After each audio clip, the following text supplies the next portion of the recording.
Welcome to Disability News and Views, a program brought to you by the Mayor's Commission for Persons with Disabilities. I'm Jessica Doonan, the Commission Chief of Staff.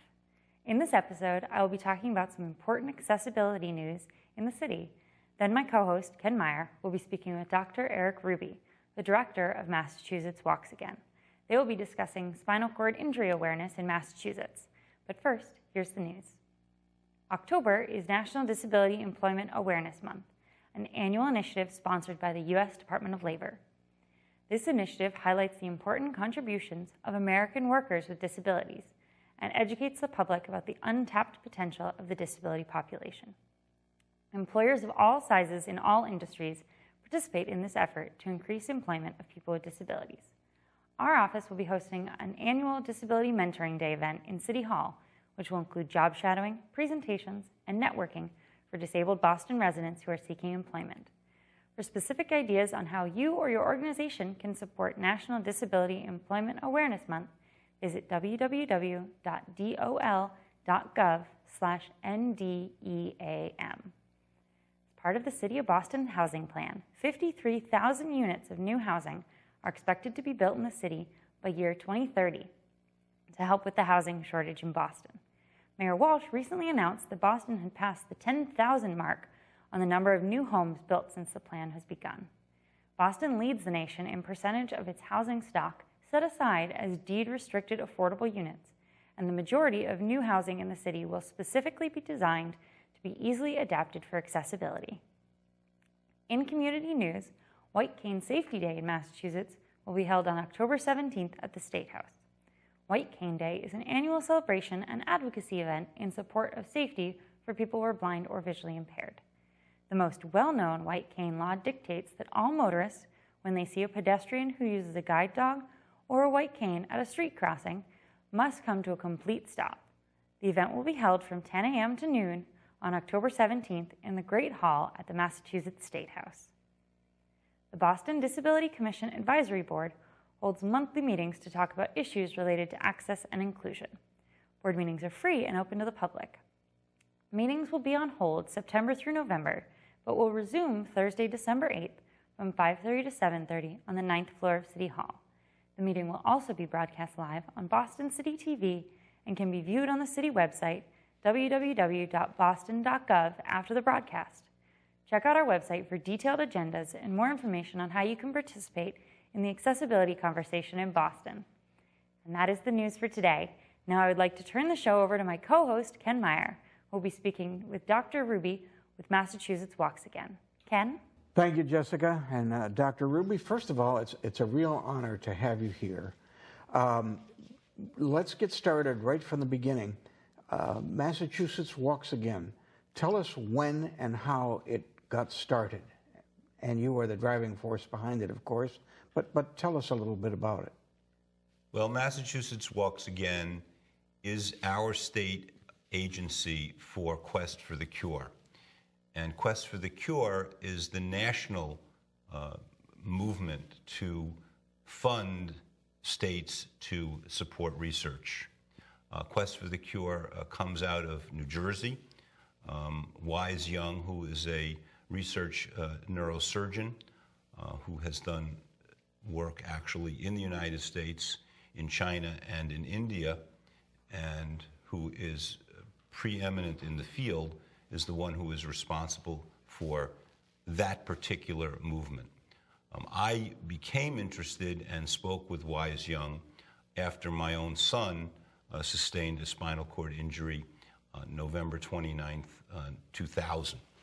And from that time on, I will say it took us about 2 or 3 years to get his life back to any semblance of normal. And after that, I thought about what I could do to make his life better because I couldn't participate directly in his recovery. My thought was to raise enough funds to spur research in Massachusetts, particularly in Boston, where we had all the colleges, the universities, the science, Harvard Stem Cell was just getting started at that time. And it was my thought that if I could raise some funds, perhaps I could do what they had done in Miami with the Bonacani Fund. The Bonacani Fund, Mark Bonacani was a football player who was injured at the Citadel, and his father, Nick, who was on the Miami Dolphins team in the early 70s, started this. By the way, they just had their Legends Dinner at the Waldorf Astoria, where they, and that is a sporting event to go to, Ken. Yeah. Okay. The Dolphins, that's the team that played and was undefeated for a whole season. That was the team. So I've met Mark and Nick Bonacani, and I've been to those events, and they're wonderful events. But the bottom line is they are finding glial cells that can actually help regenerate the spinal cord. This is done through Mary Bungie, who is again, a research scientist. Dalton Dietrich also is down there, and he is on my advisory board for the grants that we get in Massachusetts. I'm getting ahead of myself. But in 2003, I met with Jim Fagan, who's my representative in Taunton, and we put together a bill to generate funds for research. The bill is passed in the first year, and very few bills pass in the first year, but it did have enough in it that convinced the legislators to vote for it in the Senate, in the House, and get Mitt Romney to sign. So, was this the Thomas Kennedy bill? No, actually, in 2004, we kind of called it the Ethan Ruby Trust Fund bill. That makes sense. And in 2004, we did, the money started kicking in from fines on registrations. When somebody lost their license because of speeding or moving violations, when they had their licenses suspended, that was one thing. And then when they got them back again, $50 was assessed. $25 went to the general fund, $25 went to the Spinal Cord Injury Trust Fund. That's kind of how it got passed, because it was the carrot for the legislators to increase their own funding because they were in a shortfall. So for 6 years, it worked perfectly. We didn't get as much as the Paul Richter bill or the Don Reed bill. Paul Richter was in New York and Don Reed was in California. But we did get $100,000 a year, and it went up to $130,000 a year.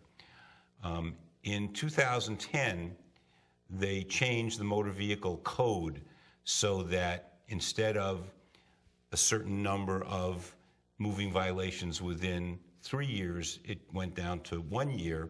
And instead of 5 surchargeable events, it went down to 3 surchargeable events. So all of a sudden, that $100,000 and $130,000 became less and less and less. And when we discovered what the problem was, we needed to change the bill.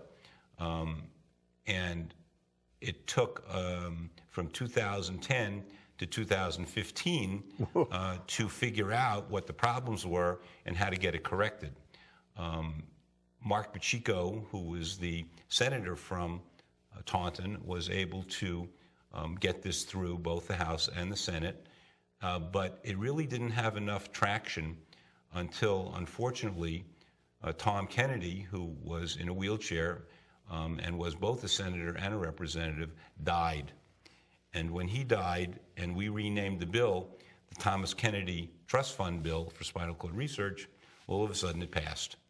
Politics is very strange, and I don't have a problem with what the bill is called. I do have a problem in making sure that the funds get recouped. And in this bill, the money to the general fund now is all given to the Spinal Cord Injury Trust Fund, and it should double the funding, if not more. However, at this point in time, even though it was passed in November of 2015, and by the way, I do have the governor's pen that he signed,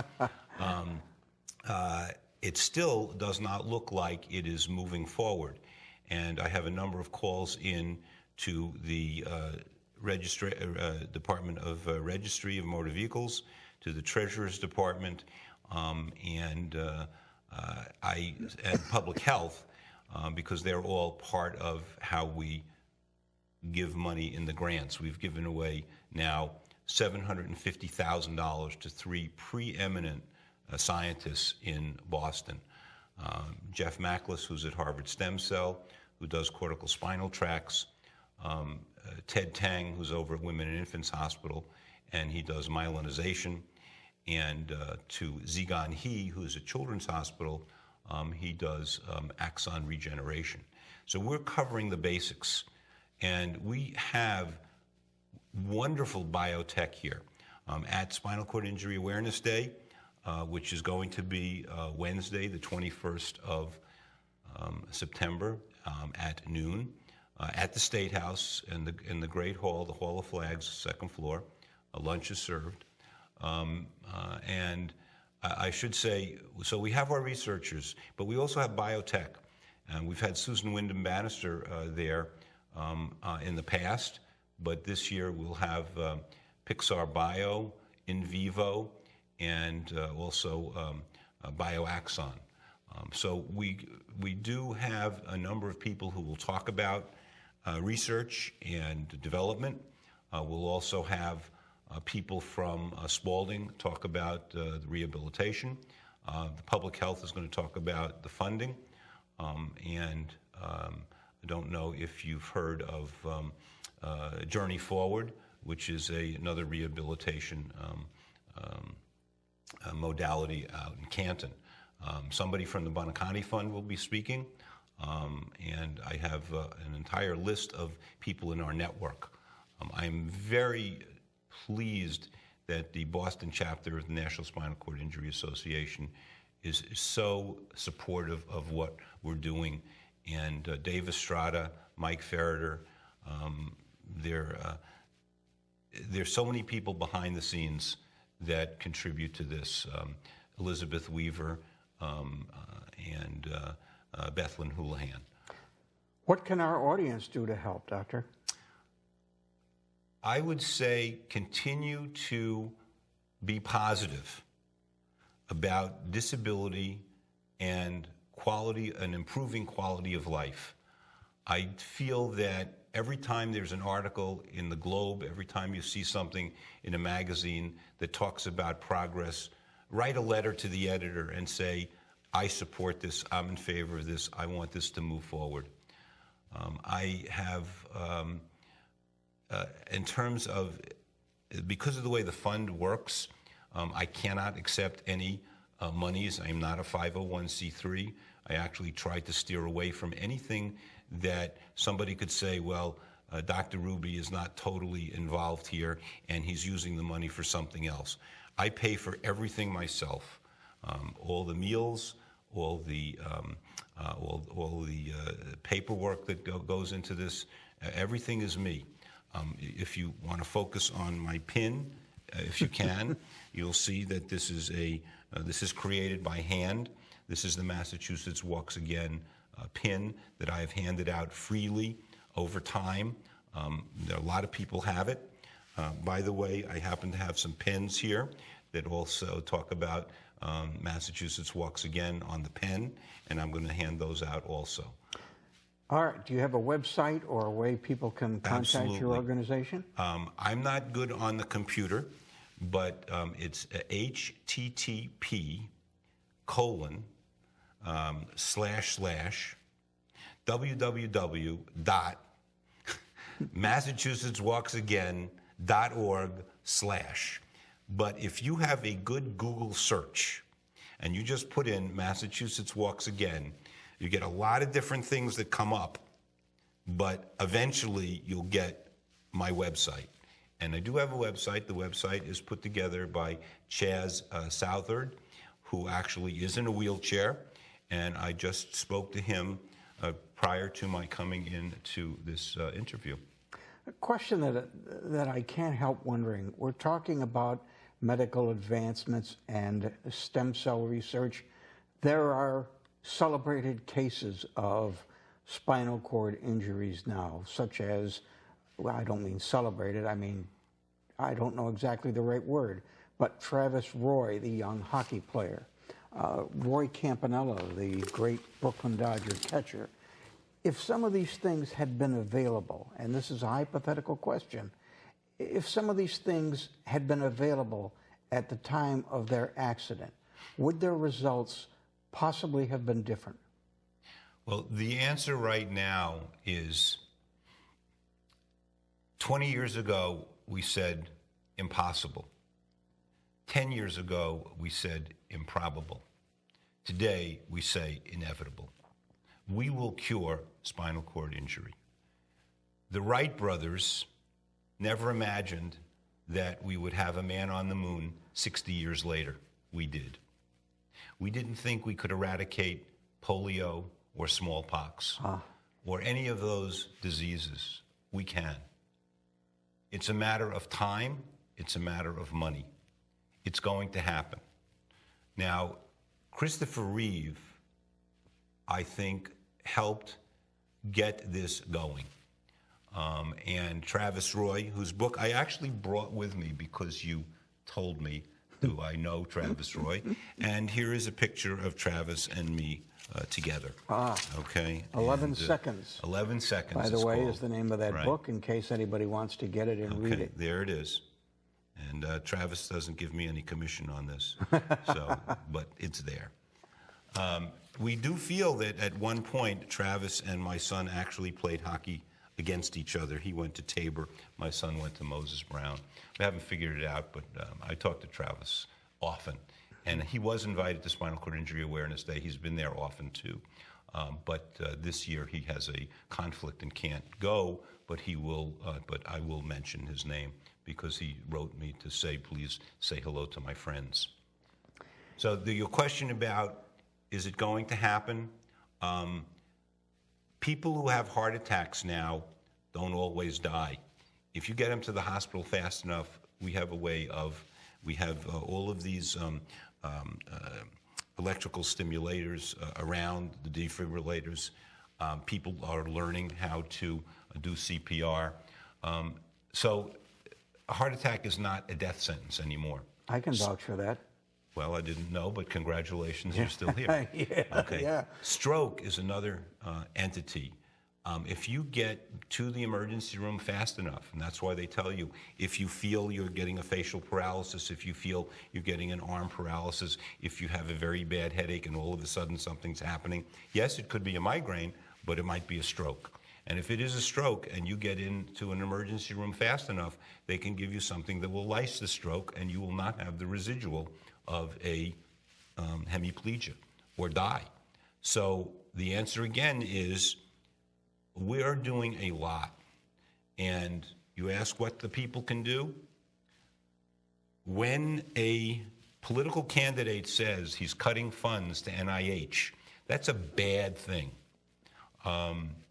NIH supports a tremendous amount of funding in Boston. You cannot cut fundings of research. You cannot cut funding of science. We spend much too much money on rehabilitation and after the fact. But if you can do prevention, any help in getting somebody who has a spinal cord injury less of an effect now. There is something called plasticity. There is now, and there are plenty of modalities. We have bridging. We have Sethrin. We have umbilical cord blood. We have lithium. We have, as I spoke about in Florida, we've had the glial axon connection.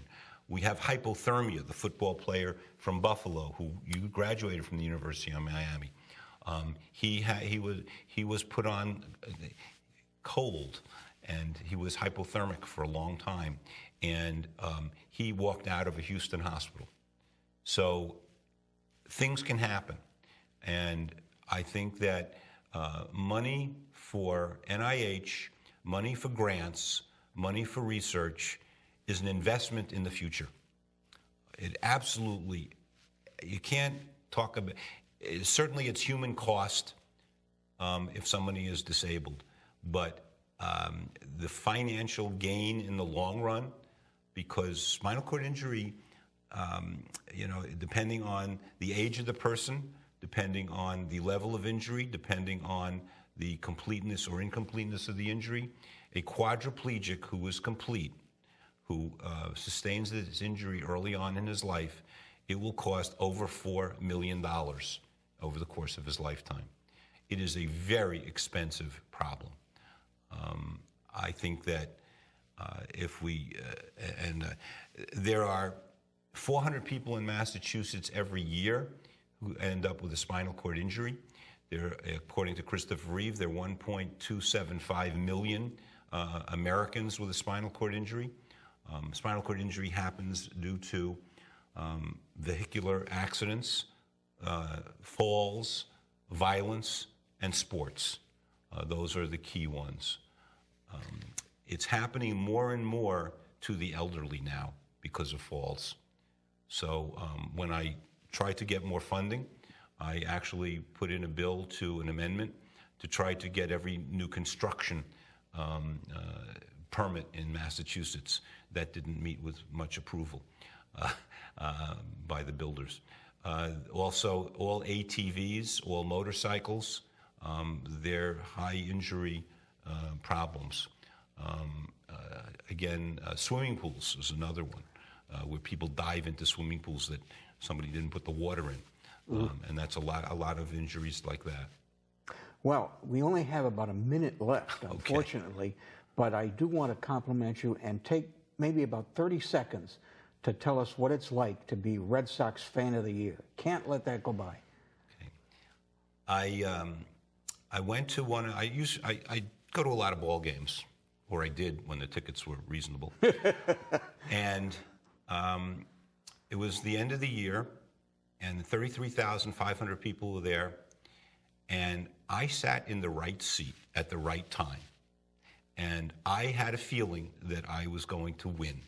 And I won a car, but I said I didn't want the car. I wanted to sit in the dugout. They told me I couldn't. I said, well, could you use a 50-year-old bat boy? And they said, not with your beard, sorry.